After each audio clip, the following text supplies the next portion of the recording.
Boa noite, nobres irmãos e irmãs, paz seja convosco, sejam todos muito bem-vindos a mais estudo no canal A Plenitude das Escrituras. E hoje, meus irmãos, iremos dar continuidade ao estudo que demos início na semana passada, a respeito sobre a glória, a autoridade e a humildade, a mensagem de Paulo aos Coríntios, com base em 2 Coríntios capítulo 10. E hoje é a segunda parte, que abordamos dos versos 1 até o verso 8, para os irmãos que acompanharam o estudo da semana passada, o início desse estudo. Então fomos até o verso 8, onde Paulo ele fala a respeito, deixa eu ver aqui, que é o verso 8, onde falamos a respeito, porque ainda que me glorie um pouco, não serei por isso confiante demais, pois sei que não procede nada de mim, mas tudo procede, de Deus. Então, fomos até ali a parte 8. E para aqueles que ainda não acompanharam, está aqui a primeira parte, semana passada, a parte 1. Então, sejam todos muito bem-vindos, sintam-se todos à vontade, cumprimentados. Peço aos irmãos que, por gentileza, possam deixar o vosso like, o vosso um comentário, após o término do estudo, o que vocês acharam, deixar um amém, um glória a Deus. Isso ajuda muito na ampliação da divulgação desse vídeo na plataforma do YouTube, para que mais pessoas possam vir, possam conhecer a palavra, serem edificados, conhecerem, o canal, para que o canal possa crescer para o Evangelho, a mensagem da palavra de Deus, do Evangelho seja mais propagada. Então, vamos dar aqui início, irmãos, a esse estudo. Foi um estudo bem longo, Eu precisei realmente fazer essa divisão. Então, vamos dar continuidade, Eu recomendo, para aqueles que talvez ainda não assistiram, para aqueles que ainda não acompanharam a primeira parte, depois, ou depois de assistir essa, ou antes, posso assistir, a primeira já está no canal há 6 dias atrás. Então vamos darmos continuidade aqui ao verso 9, que Paulo ele diz, pois, embora andando na carne, não militamos segundo a carne. Então Paulo fala, pois, embora andando na carne. Isso é interessante, é que Paulo ele reconhece sua existência física e humana. Ele anda na carne, ou seja, vive no corpo físico sujeito a limitações, fraquezas e sofrimentos. Essa expressão reconhece a realidade da humanidade de Paulo, que explica, as aparências e limitações externas. Por exemplo, a sua saúde debilitada, a aparência modesta, falta de habilidades retóricas e que impressionantes, que impressiona as pessoas. É um reconhecimento realista da condição humana do apóstolo. Então, Paulo aqui ele fala andando segundo a carne, andando na carne. Ele não está se referindo a andar em forma pecaminosa, Até porque existe essa diferença, que é essa expressão, adiomática, idiomática, que muitas vezes pode pensar que sabe que a carne é muitas vezes usada para se referir ao pecado, andar segundo a carne, mas aqui a expressão ter um sentido diferente, E tá aqui Paulo, essa expressão está dizendo de sua existência humana, o seu corpo físico sujeito, às suas fraquezas, os sofrimentos, as limitações que temos como ainda nesse corpo de carne e osso. Então essa expressão é somente ele reconhecendo essa debilidade, essa fraqueza dele, essa limitação, que nós temos. Que mesmo ele andando na carne, ele não milita segundo a carne, ou seja, mesmo estando neste corpo, pecaminoso, à mercê do pecado, ele não anda segundo o que o corpo, o que a nossa carne, ela muitas vezes deseja, Então ele fala, não militamos segundo a carne, Apesar de viver no corpo humano, Paulo declara que sua guerra espiritual não é feita com armas ou métodos humanos naturais ou mundanos. Militar segundo a carne significa lutar com táticas baseadas em poder humano, violência, orgulho, força física ou estratégias mundanas. O verdadeiro combate que Paulo trava é espiritual, conforme ele já explicou nos versos anteriores que a gente viu no estudo passado. Ele usa armas espirituais, como o próprio Paulo ele fala isso em Efésios, capítulo 6, especificamente no verso 12, ele fala: pois a nossa luta não é contra a carne e o sangue, mas contra os principados, né, potestades.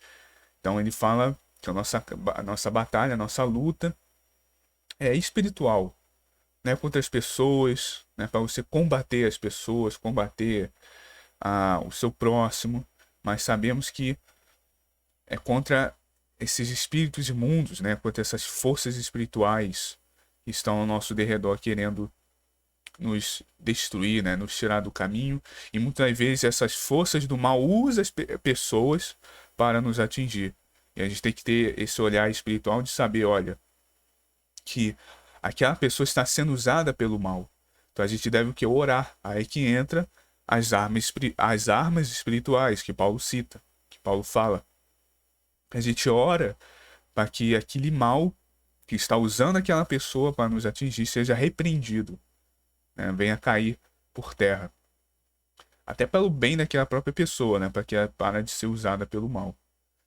E também Romanos 8:9 ele diz, né? Vós, porém, não estáis na carne, mas no espírito. Ou seja, Paulo está dizendo, olha, vocês estão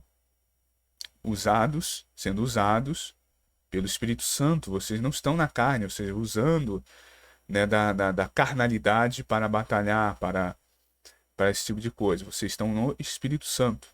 Então usem, né, o poder do Espírito Santo de Deus para essa batalha espiritual. Também em 2 Coríntios 4, dos versos 10 ao 11, Paulo fala das fraquezas do corpo, mais do poder do Espírito em sua missão. Então, novamente, Paulo fala a respeito que mesmo na nossa fraqueza do nosso corpo, nós temos o poder do Espírito nas nossas missões, nessa batalha que nós travamos todos os dias contra o pecado, né, contra o mal. Portanto, esse versículo mostra o contraste entre a aparência física limitada de Paulo e o poder espiritual real por trás da sua missão. Ele aceita suas limitações humanas, mas rejeita a ideia de usar métodos humanos na sua guerra espiritual, confirmando que a autoridade vem de Deus e não de si mesmo. Maravilha. Então, possamos ter esse aprendizado, né, irmãos, de que mesmo como Paulo, um exemplo de Paulo, mesmo em nossas limitações, nas nossas fraquezas, que muitas das vezes, maioria, né, somos falhos, de nós mesmos nada podemos, né, somente com o nosso Deus, somente com o nosso Senhor Jesus Cristo, né, como ele mesmo disse, né, eu sou a videira verdadeira, né, sem mim nada podeis fazer. Então, mesmo nessa nossa limitação, nós temos que rejeitar, primeiramente, métodos mundanos, humanos, quando é a respeito da batalha espiritual, desses métodos aí que muitos são apresentados, com métodos mundanos de batalha espiritual, né? Muita gente aí fica vendendo curso de como vencer batalha espiritual, com amuletos, não, compra isso, compra esse. Até a gente faz esse tipo de venda, né, de artefatos que, segundo eles, são ungidos para combater o mal. Isso é heresia. Nós temos que ver que a autoridade vem de Deus. E se a autoridade, toda autoridade emana de Deus, então por isso que nós devemos usar as armas espirituais, porque é Deus que ordena, é Deus que repreende, né, que para o mal, que impede que a obra das trevas prossiga, né? Então, temos isso em mente, possamos nos estar mais em comunhão com o nosso Deus, para que o Espírito Santo dele esteja com mais presença, mais força em nós, para que possamos usar a autoridade que ele nos ortogou, né, no nome de Jesus, para combatermos o mal, né, as forças das trevas, né? Então, assim, fica essa lição também para todos nós, que tudo vem de Deus, né? Precisamos de Deus para tudo. Então, vamos dar aqui o verso 10, 2 Coríntios, capítulo 10, verso 10, que ele diz: porque as suas palavras contra mim são duras, mas a sua presença é fraca e a sua palavra é ignominiosa. Então, começamos aqui, porque as suas palavras contra mim são duras. Paulo está falando das críticas que enfrentava, possivelmente dos opositores dentro da igreja ou falsos mestres. Então, para os irmãos que não assistiram o estudo passado, nós abordamos muito sobre que no contexto desse capítulo 10 de 2 Coríntios, o Paulo ele estava naquele momento que ele escreveu essa carta sofrendo muita perseguição de falsos apóstolos, né? Pessoas ali infiltradas na igreja de Corinto para tentar desacredibilitar, né, ali tirar todo o crédito, né, que Paulo tinha como apóstolo, né, querendo ali fazer com que a igreja até se revoltasse, né, contra ele, se virasse contra o apóstolo e tirasse toda a honra que ele tinha. Então tinha muito desses falsos mestres ali dentro, querendo trazer tudo, dando essas críticas totalmente sem fundamentos, né? Não tinha fundamento nenhum, não tinha sentido nenhum essas críticas que ele recebia. Então por isso, né, Paulo estava sofrendo essas críticas, né, possivelmente vindo justamente desses opositores dentro da igreja de Corinto. Então a gente vê eles falando essas palavras duras, indicam ataques severos, acusações, né, calúnias contra ele, né, contra o apóstolo. Isso evidencia a oposição que Paulo enfrentava, não apenas de inimigos externos, que já era muito comum, né, de pessoas ali das seitas gnósticas, pessoas que estavam realmente perseguindo, né, os inimigos da igreja ali do Império Romano, e muitas vezes cristãos, mas de dentro da próprio meio cristão. Olha só que coisa, né? Então Paulo, não só Paulo, né, mas muitos apóstolos também tiveram que enfrentar isso, né? De inimigos externos e inimigos dentro do meio cristão, dentro da igreja. E muitos vai ver até hoje a gente pode passar por isso, né? Temos as perseguições que vêm desse mundo secular e às vezes dentro da igreja se infiltra uma pessoa ou várias pessoas e começa a criar brigas dentro da igreja, querer perseguir, né, te perseguir, porque o mal ele usa, como até eu disse anteriormente, né, o mal ele usa as pessoas, que ele vê que você é uma pessoa de Deus, o servo de Deus está fazendo ali a obra para a igreja, e muitas vezes é levantado essas pessoas, esses infiltrados, para criar essa briga aí contra uma autoridade dentro da igreja, né, um pastor, um presbítero, um diácono, coisas assim do tipo, ou pessoas mesmo que pregam a palavra. Então, muitas vezes é levantado esses inimigos da fé, às vezes dentro da igreja, para causar essa desordem. Aí, é claro, né, depende da sabedoria, né, que a igreja tem, vindo do Espírito Santo, para lidar com essas questões e tirar, né, essas pessoas do meio sem causar danos, né, ou a tempo antes de cause mais danos, né, danos irreversíveis.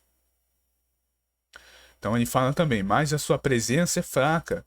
A presença física desses opositores é fraca, talvez significando que eles não têm coragem de enfrentá-lo pessoalmente, né, Paulo, ou que sua influência real é limitada.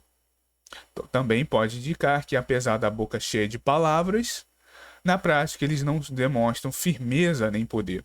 Então é aquilo, né? Aquela coisa do das pessoas que demonstram exatamente uma certa covardia, né? Que de longe a pessoa fala, eles, né, ali enfrentava Paulo, só que era só de longe, né? Falavam, mas era só de longe, não tinham coragem de frente, né, de Paulo e acusá-lo daquelas coisas, né? Então demonstra uma certa covardia, né? Medo da parte deles, que é a coisa do cachorro que só late, né? Late, mas quando você chega perto ele fica quietinho, né? Mansinho. Então tem muito disso, né? Pessoa, como eu falei no estudo passado, muitas das vezes esses opositores, eles realmente são, no fundo, são pessoas covardes mesmo. São pessoas medrosas, apesar de ficarem, eles ficam, que nem é justamente como o diabo, né? Ele age ali, ele chega ali, fala uma coisinha, ele justamente daquela forma bem maliciosa de ficar pelos cantos, sabe? Ficar pelos cantos, estar disseminando o seu veneno pelos cantos, né? Vai ali, joga um veneno aqui, aí sai. Aí vem ali, joga outro veneno e vai indo sem ter aquela postura, né, em destaque, para as pessoas saberem que de fato é ele que está fazendo aquele mal. Então ele age, né, pelas sombras, né, ali pelos cantinhos, justamente porque no fundo ele também é um covarde, ele não quer se expor, né? Quando tudo ocorrer, quando tudo o mal está totalmente disseminado e o estrago for feito, muitas das vezes ele vai vir até com uma aparência de, de, de uma pessoa boa, né? Sabe aquela coisa quando a pessoa faz algo de errado, ninguém vê, aí finge que não foi ela, e quando o estrago acontece, ela vem, às vezes, até como: olha, poxa, isso aconteceu, né? Que pena, né? Poxa, e foi ela mesmo que fez a maldade, né? Foi ela mesmo que fez a coisa errada. Ela é a autora daquele mal. Então, muito das vezes, muitos desses opositores agem dessa forma. Eles vão ali disseminando o veneno deles, sem se destacarem muito, e vai formando isso. Então, eles têm essa pessoa, muito das vezes, esse modo de agir. Então, essa aparência fraca que Paulo ele fala, essa presença, pode ser isso, né? Eles não têm coragem de enfrentá-lo pessoalmente, não tinham essa coragem, ou a influência deles real era tanto quanto limitada. E é isso, né? Apesar da boca cheia de palavras, na prática, eles não demonstravam firmeza nem poder, que eles ficavam pelos cantos, disseminando o mal, né? A má influência deles. E a sua palavra era, até uma palavra que o tanto quanto difícil, né? Sua palavra era ignominiosa. O que é essa palavra, né? Essa palavra significa desonrosa, vergonhosa, cheia de maledicência. Então é isso. Então, quando Paulo fala da palavra deles, que ela é ignominiosa, é que é uma palavra vergonhosa, cheia de maledicência, é uma palavra de desonra. Então, estavam falando ali palavras desonrosas a respeito de Paulo, estavam trazendo vergonha, palavras vergonhosas a respeito de Paulo, cheio de maledicência, ou seja, ali indo contra a honra do apóstolo Paulo. Eles falavam mal dele, com intenções ruins, de forma desonesta. Paulo contrapõe suas palavras duras à sua real falta de autoridade e poder. Então veja só. Então vemos, por exemplo, no Salmo 31, verso 3 diz, né? Pois me cercaram males muitos, né? Muitos males me cercaram, e os meus iníquos me assaltaram. Então aqui vemos um exemplo disso, né? De muitos males que cercam os servos de Deus, né? Iníquos que querem ali assaltarem, fazerem o mal. Em Mateus 5, do versos 11 ao 12, o próprio Senhor Jesus fala, né? Bem-aventurados sois vós, quando vós injuriarem, também falarem mal. Porque muitas das vezes, quando você está sendo injuriado, é porque você está no caminho certo. Justamente por você estar no caminho certo, fazendo tudo correto, sendo ali fiel na fé, na obediência a Deus, na obra, muitos vão se levantar para tentar te tirar do caminho, né? Tentar ali sabotar a obra, sabotar o trabalho que a pessoa vem fazendo na igreja. Então, quando você sabe, quando está sofrendo isso, é até um motivo de alegria, porque você está sendo um bem-aventurado, abençoado, ou seja, você está no caminho certo. É aquilo, né? Não vem, até como falando aqui, o Salmo 31 fala, né? Meus iníquos, né, me assaltaram. É, uma pessoa, ela não vai atrás de outra, ou usando aqui uma analogia, né? Um ladrão, ele não entra numa casa quando não tem coisa de... Sabendo, né, que tem... Não sabendo quando tem algo de valor. Né? E só entra e só invade quando sabendo que tem algo valioso ali. É uma riqueza.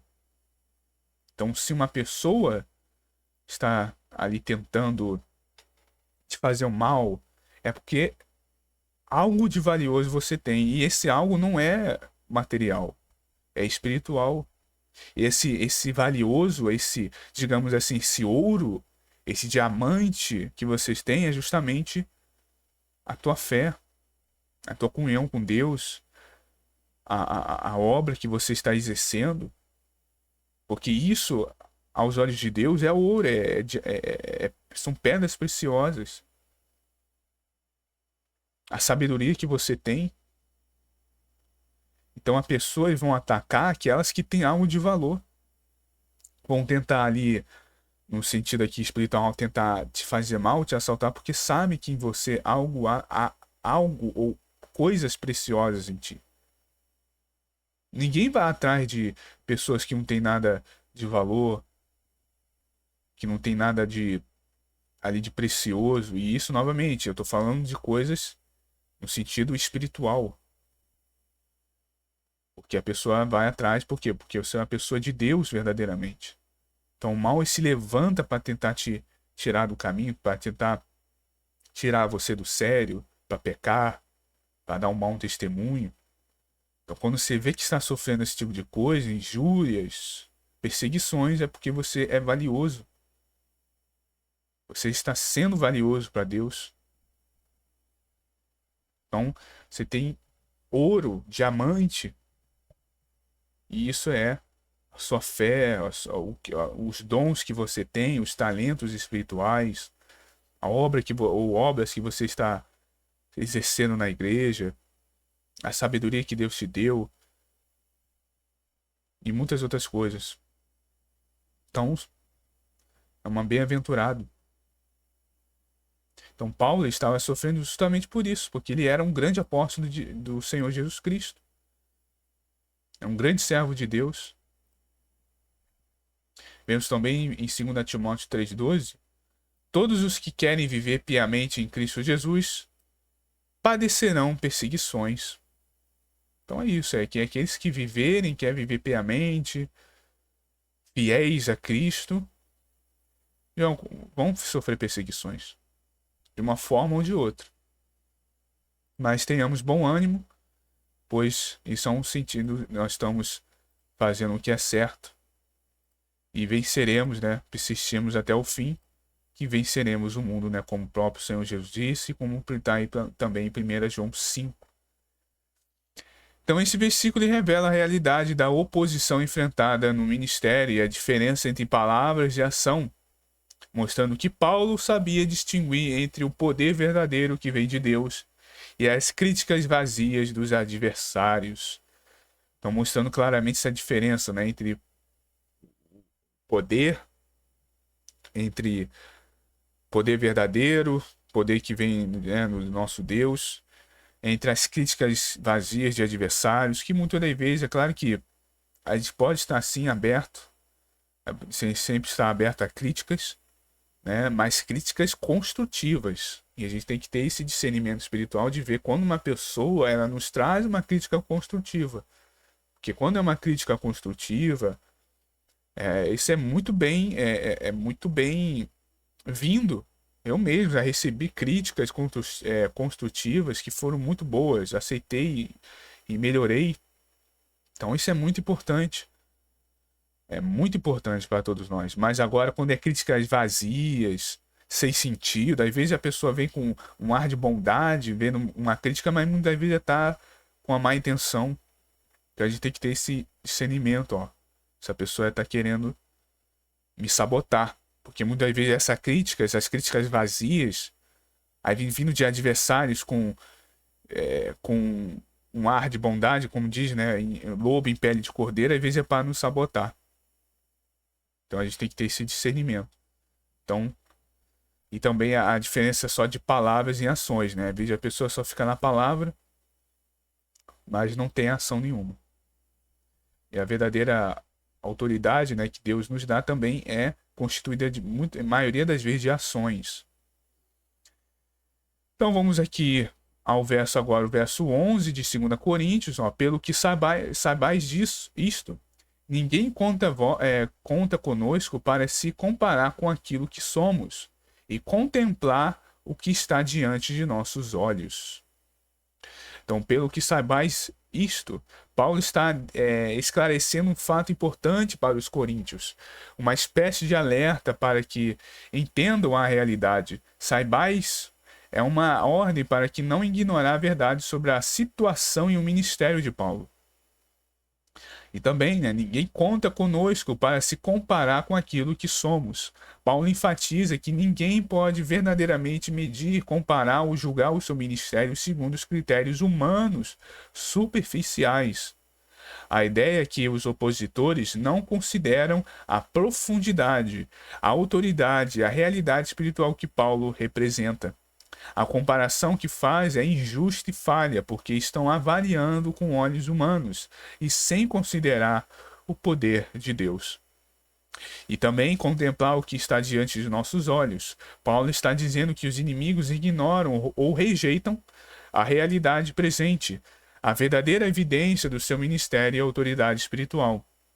Eles não conseguem enxergar a essência do ministério de Paulo, focando apenas em aparências externas ou em sua fraqueza física, né? A aparência ali que ele tinha, frágil.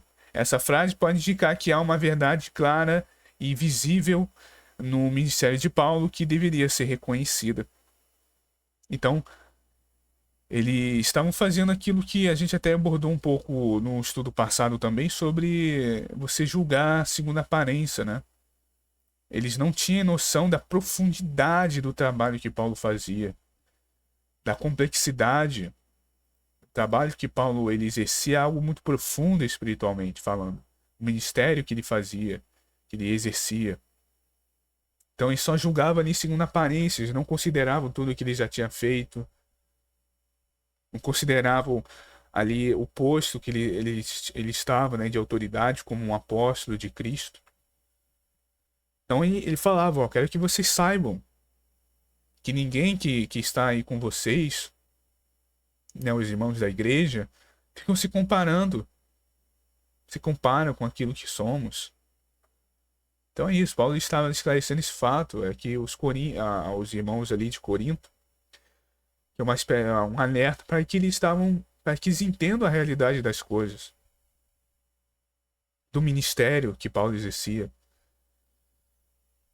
Paulo estava enfatizando isso, que ninguém podia, assim, verdadeiramente ficar medindo, ficar comparando o ministério que ele tinha segundo critérios humanos, critérios superficiais, ficar julgando o ministério dele. Então os opositores ali estavam completamente cegos espiritualmente, sem discernimento algum, ali trazendo o ministério de Paulo para nada. Eles não sabiam a profundidade daquela obra que Paulo exercia. E a gente vê, né, nos livros de Atos, né, como Paulo ele foi uma peça fundamental uma das peças fundamentais e a mais importante para a disseminação do evangelho aos gentios. Foi algo tremendo, não podia ser medido por homens. E esses opositores estavam ali achando que Paulo era uma pessoa qualquer, um- uma pessoa que estava fazendo uma obrinha ali, algo aqui. Não, algo tremendo. Então, assim, é muito complicado quando. E muitas vezes as pessoas, né, hoje, às vezes a gente está exercendo um trabalho espiritual, né, para Deus, uma obra. E muitas vezes os opositores vêm e tira, é como falam, né? Tira a gente pra nada, né? Querendo ali menosprezar a obra, achando que é coisa pequena. Mas tudo que é feito para Deus, é gigante. É porque o Evangelho, as pessoas não têm a noção disso, mas porque principalmente o Evangelho, ele, ele está direcionado a vidas, a almas, né? As pessoas, a salvação de pessoas. O Evangelho foi trazido para isso, para a salvação de pessoas. Então, a partir do momento que uma pessoa ela vá contra o Evangelho, ela tira aquela obra que a pessoa está fazendo, seja um ministério da pregação, da evangelização, né? Uma pessoa ali que faz algo para o reino e tira, uma pessoa vem e tira aquela obra para nada, ela está literalmente menosprezando uma obra que salva vidas, que salvará as almas das pessoas para toda a eternidade. E Deus, ele com certeza, ele detesta isso. Ai daquele que for contra o evangelho do reino, né? Ai daquele que for contra, né, a sua palavra, a igreja, porque você está ali, como que posso dizer, trazendo, né, vergonha, trazendo ali desonra a uma obra que é para salvar vidas, trazer, né, as pessoas à salvação. Então é algo muito sério. Então, nós vemos, por exemplo, em 1 Coríntios 2,14, ora, o homem natural não aceita as coisas do Espírito de Deus. Então, é justamente isso, aqueles homens, seus opositores, estavam sendo homens naturais, homens carnais. Então, o homem natural ele não compreende as coisas espirituais. Mateus 7,16, o Senhor Jesus lhe fala, né? Pelos seus frutos conhecereis. Podemos conhecer quando a gente fala, como eu sei que uma pessoa é de Deus, que ele é verdadeiramente cristão, é só pelos frutos. Pelos frutos você conhecereis. E quais os frutos do Espírito? A gente vai lá em Gálatas 5:22. Lá é claro os frutos do Espírito. Então, como conhecer uma pessoa que verdadeiramente é de Deus? É pelos frutos. Conhecereis as árvores, a árvore pelo fruto. E João 7:24, o Senhor Jesus também diz: não julgueis segundo a aparência, mas julgai segundo a reta justiça. Então também Jesus, ele dá esse princípio de que não podemos julgar segundo a aparência, mas a reta justiça, o que a pessoa traz de frutos, de obras espirituais. Né? Muita gente usa aqui a frase, né? Não julgueis. Mas muita gente não esquece, né? Que aquele contexto é que Jesus estava falando para não julgar de forma errada, né? Que com a mesma medida que você usar para as pessoas usarão para ti também. E o que nós devemos sim julgar, mas julgar segundo a reta justiça. De forma justa, de forma ali honesta, não sendo hipócrita, né? Você não vai criticar uma pessoa por aquilo que você também faz. Ou aquilo que a pessoa pelo que você mesmo também é. Você não vai julgar a pessoa porque é ser um bêbado, se você também é uma pessoa que bebe ou faz coisa errada, né? Usando esse parâmetro. É aquilo que Jesus fala, né? Não, antes de querer tirar, né, o cisco do olho do seu irmão, primeiro tira a trave do seu, né? Então é isso, é julgar segundo a reta justiça, e essas pessoas, esses opositores ali, estavam julgando Paulo segundo a aparência. Só porque ele era ali uma pessoa de uma aparência não muito impressionante, né? Paulo, eu disse isso no estudo também passado, Paulo ele provavelmente tinha uma aparência, né, de uma pessoa frágil, até porque ele já era, nessa época já era um senhor já de idade, já tinha ali por volta dos seus 58, 59, 60 anos. Ele sofreu muito, né, muitas agressões, então, e tinha essa aparência frágil. Então, muito por essa aparência dele, as pessoas julgavam, ó, isso daí não é com nada, isso aí é o grande apóstolo de Cristo, né? Um cara, pô, fraquinho, magro, né? Já é um velho. Então, ele sofria muito desse preconceito, né? E é isso, então, o homem natural, ele não compreende as coisas do espírito, e muitas das vezes as pessoas vão, né, opositores vão contra a obra de Deus, sabendo que é algo terrível, né? Porque é como eu disse, né? A obra ela está ligada diretamente ao relacionamento com o ser humano, né? Com a pregação às pessoas, mas que possam virem, né, para a verdade, se arrependerem, né, de seus pecados e serem salvos. Então, este versículo enfatiza a autoridade, o ministério genuíno de Paulo, que não podem ser medidos por padrões humanos limitados, pois a sua missão é sustentada pela realidade espiritual, não por aparências ou julgamentos superficiais. Então, nós vemos claramente a missão de Paulo, o ministério dele genuíno era sustentado por essa realidade espiritual, pela autoridade que Deus o deu, e não por essas aparências de julgamentos superficiais. E isso eu digo, essa mensagem para todos nós, né? Para mim, para você que está ouvindo, para todos nós, os irmãos aqui, que se você está trabalhando para o reino de Deus e vem esses opositores querendo te desanimar, querendo desqualificar você, saiba que a sua obra, o que você está exercendo, a sua missão que todos nós temos, e querendo ou não, todos nós temos uma missão, independente se você não prega a palavra, se você não é um pregador, um evangelista, um diácono, um presbítero, pessoas assim que têm mais esse destaque. Todos nós temos uma missão. Jesus, ele nos deu, né, a ordem, né, de pregar o evangelho. Isso está ortogado a todos nós, independente, né? Todos nós temos essa responsabilidade de uma forma ou de outra levar a palavra, né, o evangelho a todos, seja realmente você ali falando, né, explicando às pessoas, ou de uma forma até dando um bom testemunho, né? Pedro, o apóstolo Pedro, ele fala em uma de suas cartas que nós devemos estar preparados para explicarmos a esperança que nós temos. Se não me engano, se é 1 Pedro 5, ele fala algo disso, que quando alguém for até você, querendo ali, com curiosidade, né, dessa esperança que nós temos, da fé que nós temos, nós devemos estar preparados. Então ali, Pedro ele dá até um alerta para que nós devemos estar bem preparados, conhecendo bem as escrituras, a palavra de Deus, para que quando a pessoa vem, mas que fé é essa que você tem, né? Que esperança é essa, né, que você tem de uma vida eterna, de um reino vindouro? A pessoa tem que estar apta a saber explicar isso, até para que a pessoa também que esteja ouvindo seja também tocada ali de alguma forma, e queira também ter essa esperança, crer, né, nessa fé que também nós temos. Então é isso.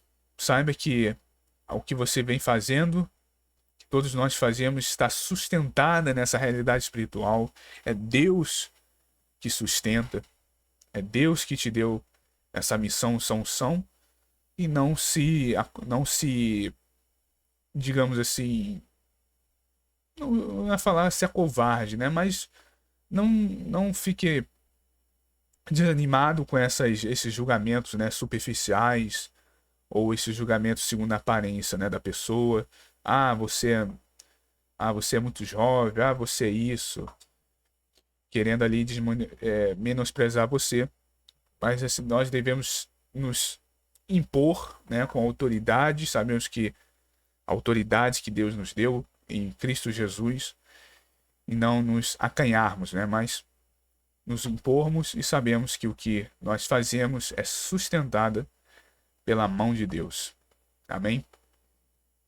Então vamos aqui agora ao verso 12, que Paulo fala: porque não atrevemos a classificar-nos ou a comparar-nos com alguns que se recomendam a si mesmos, mas medem-se a si mesmos, se comparam a si mesmos. Olha que coisa.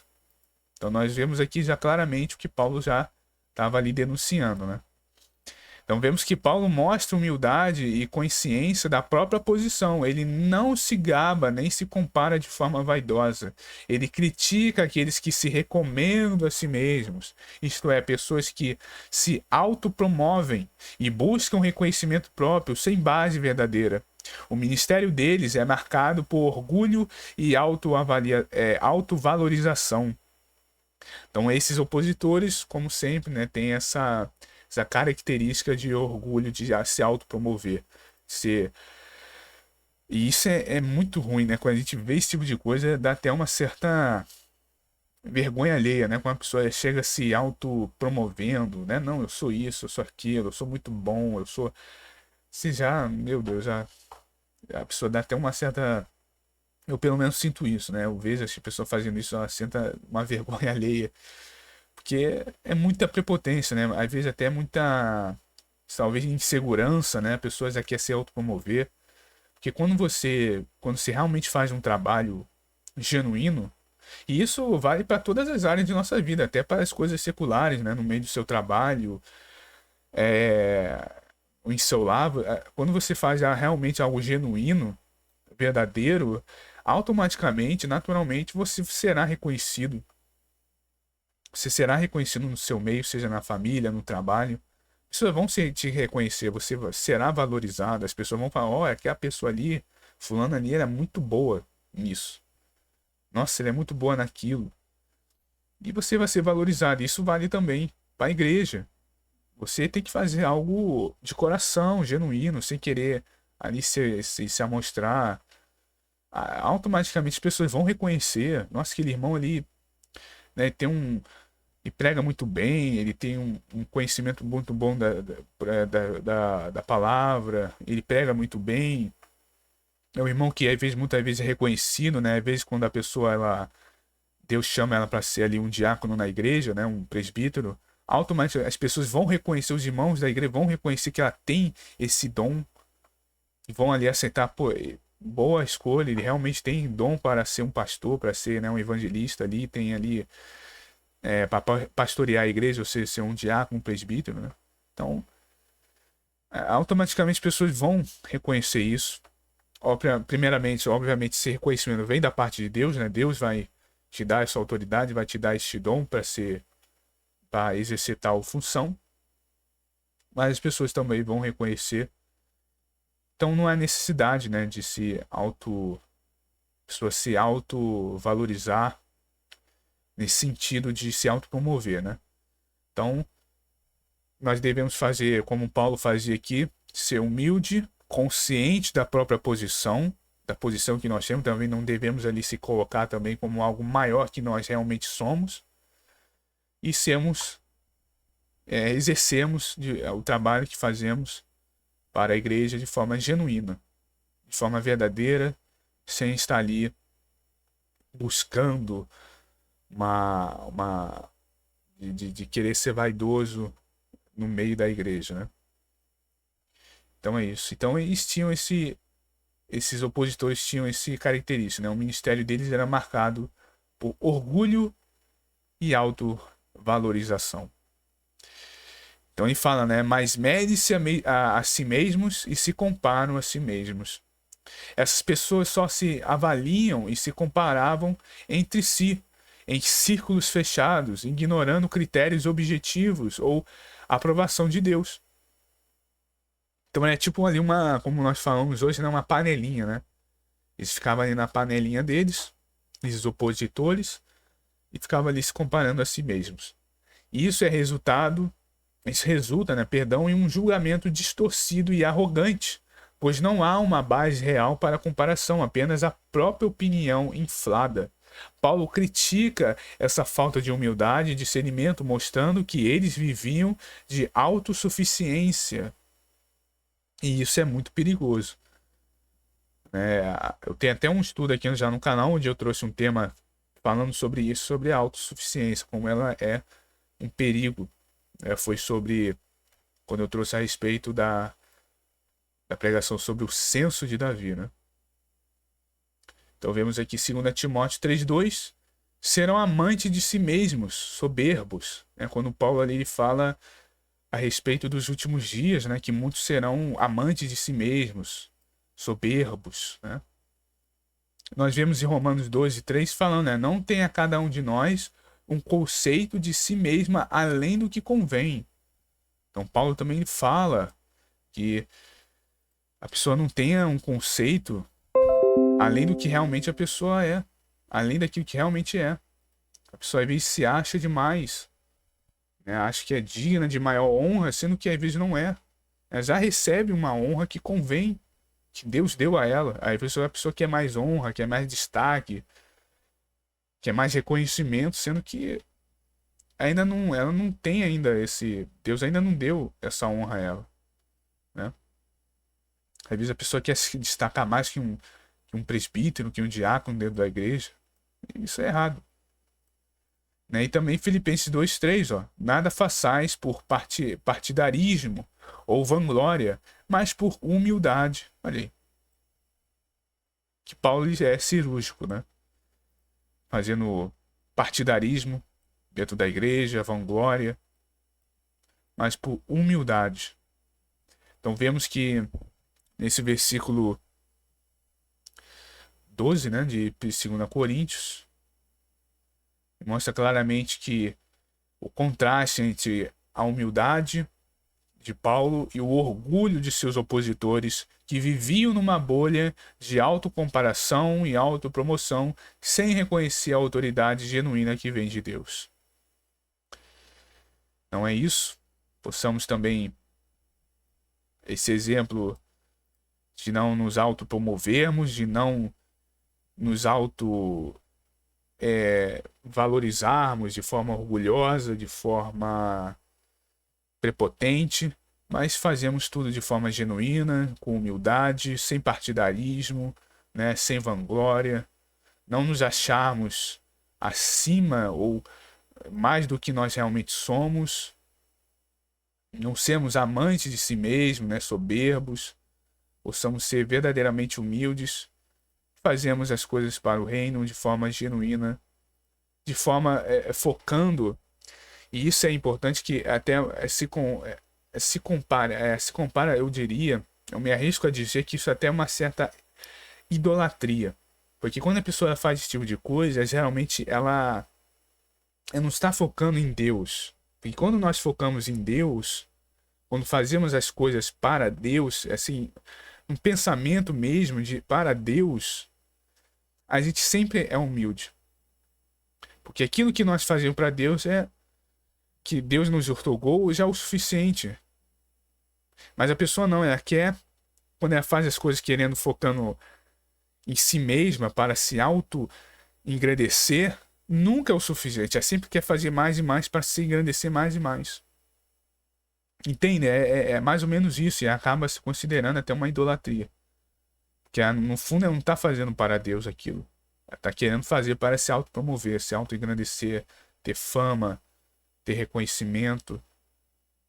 Então é isso, se considera até numa idolatria. Não está focando em Deus para a honra e para a glória de Deus, que é tudo para Ele, mas para ele mesmo. Ou seja, está pegando a glória que deveria ser para Deus e querendo trazer para si. Idolatria. Então, quanto mais a pessoa for ter ainda aquela semente, né, da idolatria no coração dela, ela tende a estar muito mais à mercê para cair nesse tipo de erro, né? E a gente sabe, né? Idolatria não é só você dobrar os seus joelhos, né, e ficar adorando uma imagem, uma pessoa, não. A gente sabe que a idolatria, ela se mostra de formas até, muitas das vezes, muito sutis. Né? Por exemplo, Paulo mesmo fala, né, que a ganância, por exemplo, se considera idolatria. Olha só, a ganância, porque está ligada a isso. A pessoa quando é gananciosa quer tudo para si. Então ela tira aquele foco que deveria ser para Deus, ela traz para si mesma. Ela tá sendo que uma amante de si mesma. Ela tá fazendo dela mesma um Deus, um ídolo. Então nós devemos tirar esse foco de nós mesmos e focar em Deus, que aí a gente está longe de cairmos nesse erro. de se autopromover, né? Se ser amante de si mesmo. Certo, irmãos? Então, possamos, né, sempre orarmos a Deus, né? Pedir para que Ele tire de nós essa semente de idolatria, semente de orgulho, de soberba de nossos corações, né? Para não cairmos nesse erro terrível. Vamos então aqui ao verso 13, né? Que Paulo fala, né? Mais gloriamos até dos limites de nossa esfera, isto é, da esfera que Deus nos fichou como linha que chega até vós. É meio tanto quanto estranho, né, que ele fala aqui, né, da esfera de que Deus nos fichou, a linha que chega até vós. O que é isso, né? Paulo afirma que seu motivo de glória é legítimo e limitado. Ele se gaba apenas dentro dessa esfera, né? Ele fala, né, dessa esfera, ou limites que Deus lhe estabeleceu. Então, ali Paulo ele se orgulha disso, né, de uma esfera, de um limite que Deus estabeleceu, porque todos nós temos essa limitação, né? Essa esfera que onde nós na área que nós ali podemos exercer, né? Então ele fala, né? Essa esfera pode ser entendida como a área de ministério e autoridade que Deus lhe confiou. Paulo não busca expandir-se de forma indiscriminadamente ou competir com outros em áreas que não lhe foram dadas. Tá vendo? Isso é muito importante, irmãos. Às vezes tem áreas que Deus não nos concedeu. Áreas de atuação ministerial ou na igreja ou de coisas para fazer que Deus nos concedeu. E temos que sermos gratos a isso. Todos nós temos uma esfera, temos uma área, nós temos limites que Deus nos concedeu. Essa área ministerial que Deus concedeu a cada um de nós. Por exemplo, eu dou um exemplo de mim mesmo, né? Deus aqui, pela graça dele, me concedeu essa área de atuação de eu criar esse canal no YouTube e trazer um estudo, né? Estudos bíblicos aqui para vocês, para que o canal, para mais pessoas conheçam, né, a verdade da palavra de Deus, o evangelho. Então Deus me deu essa esfera, esse limite, essa linha. Então, poxa, glória a Deus por isso. Eu tenho que me conter, de me contentar, feliz por essa área que Deus me deu. Que foi pela graça dele. Não quero agora ter o sentido de querer me expandir de forma indiscriminadamente para competir com outros irmãos em outras áreas que não foram me dadas. Agora eu não posso me comparar, querer expandir e competir com um irmão que deu aqui, eu sempre dou esse exemplo, um diácono. Eu não posso. Ele é diácono, está na área dele, que Deus deu a ele, de atuação. Então ele lá, ele exerce o ministério dele de diácono, né, o diaconato. E tá lá, glória a Deus por isso. Tá exercendo o trabalho dele na igreja para esta função. E eu estou aqui no meu canal. E isso, cada irmão tem a sua esfera de atuação, sua linha, sua limitação. Então, muitas vezes, uma pessoa dentro da igreja quer ser tudo, né? Quer ser pregador, quer ser diácono, né? Quer ser isso, quer ser pessoa que, né, da área. E irmãos, por exemplo, que tem atuação de evangelização. O irmão que tem a área, irmãos que são estão responsáveis pela área de, por exemplo, de adoração a Deus, né? Quando a gente se une, né? Aí tem aqueles irmãos que tocam, né, que tocam os instrumentos, que vamos dizer ali os ministros, né, de louvor, né? Aí a pessoa quer se expandir ali, não pode. Ali tem os irmãos que foram chamados para estar ali a respeito daquela área ali de louvar a Deus, que tem ali um irmão, uma irmã que tem um dom de uma voz muito bonita de louvor. Então cada irmão, cada pessoa tem ali a sua área de atuação e nós não devemos ficar nos expandindo de forma discriminadamente, querer ficar competindo em outras áreas que não nos foram dadas. Nós temos que nos contentar, estarmos felizes pela esfera, pela área, né, de atuação ministerial que Deus nos deu. Então isso é muito importante, que Deus estabeleceu a cada um de nós. E isto é da esfera que Deus nos fixou.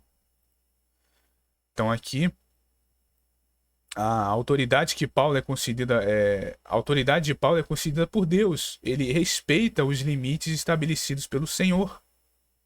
O próprio Paulo e deu esse exemplo. Ele respeita os limites que Deus estabeleceu para ele. Então ali no contexto também daquela época a gente vê, Paulo tinha o ministério dele, Pedro tinha o dele, João tinha o dele, e ninguém ficava botando o dedo ali no ministério um do outro.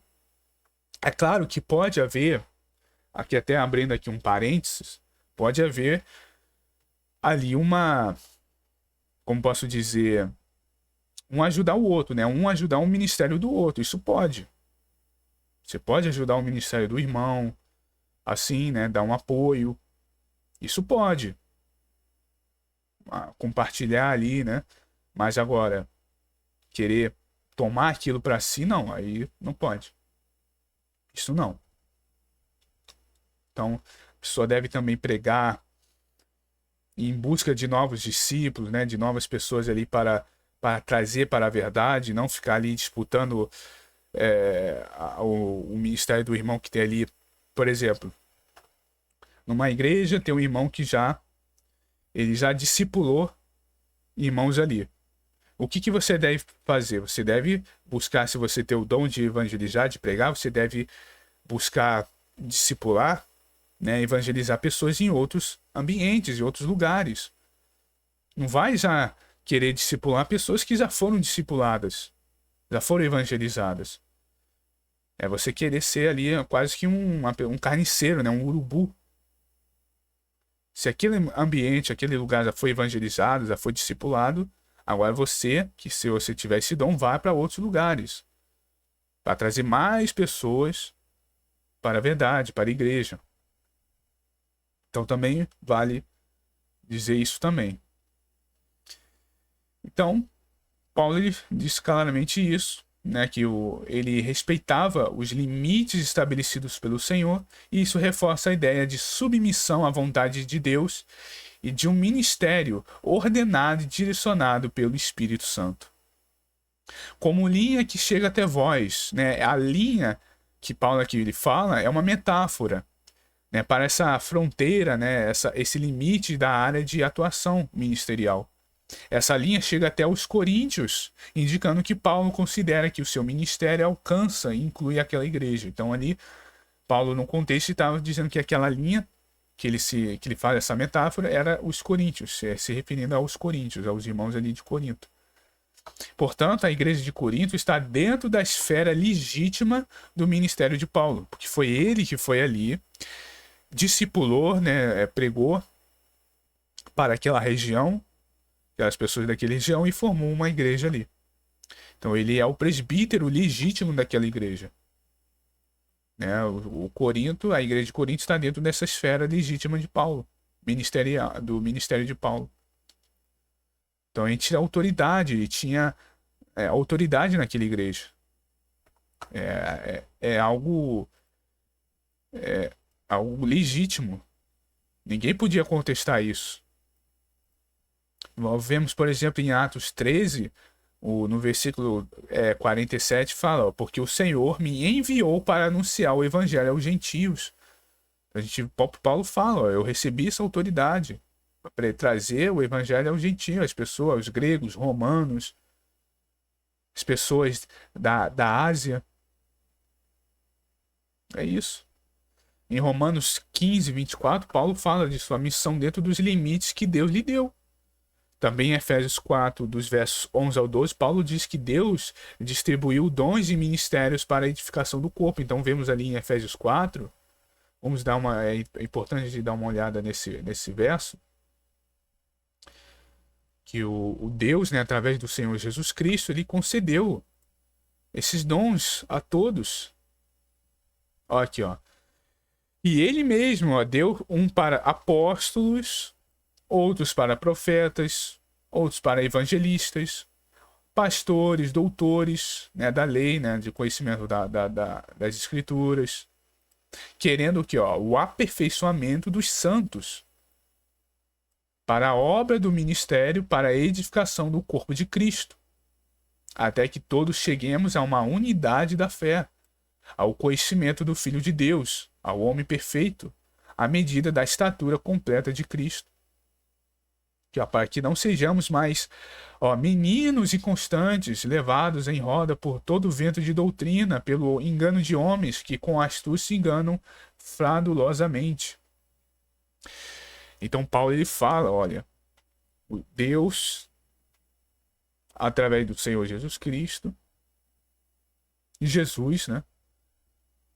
Ele estabeleceu, ele deu essa autoridade, um para serem apóstolos, que era o caso de Paulo, outro para profetas, que a gente vê, por exemplo, em Atos, Ágabo, que foi o principal profeta da época, um homem grandemente usado, ele profetizou, né, a grande fome, né, que ocorreu em Roma no ano, por volta dos anos 45, da era cristã. Também ele profetizou sobre, né, a respeito de Paulo, né, que seria ali preso pelos romanos.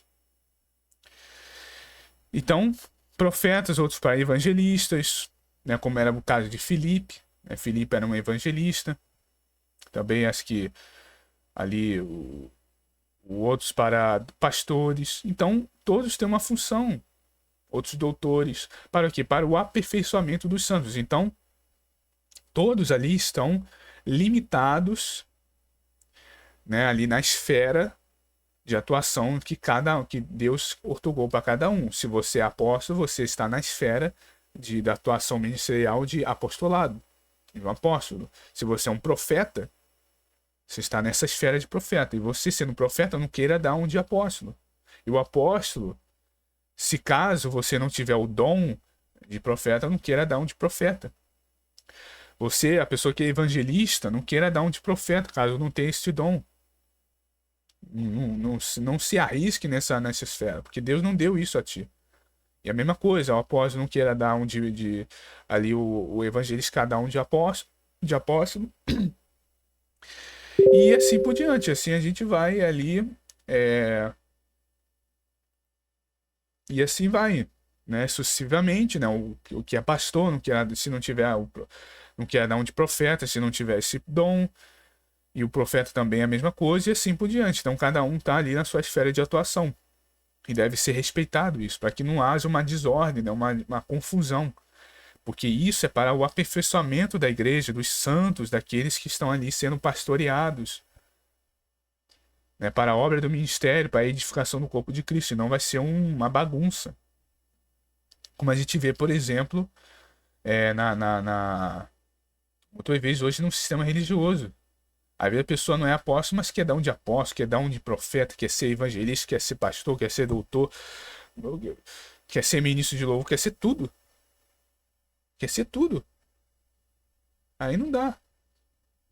Pode ser, né, assim. Então a gente tem cuidado com isso, até nas formas mais sutis ali. A pessoa não querer ser tudo, querer fazer tudo.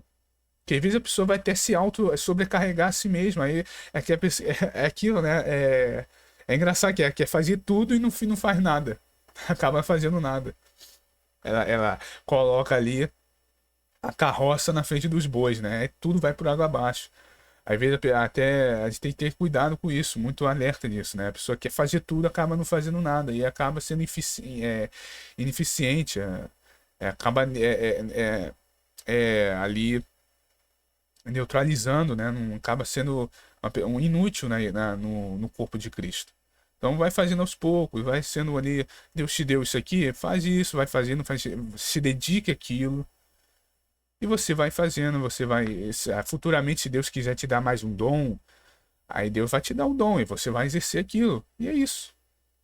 E isso vale até para tudo nas nossas vidas, né? Em todas as áreas.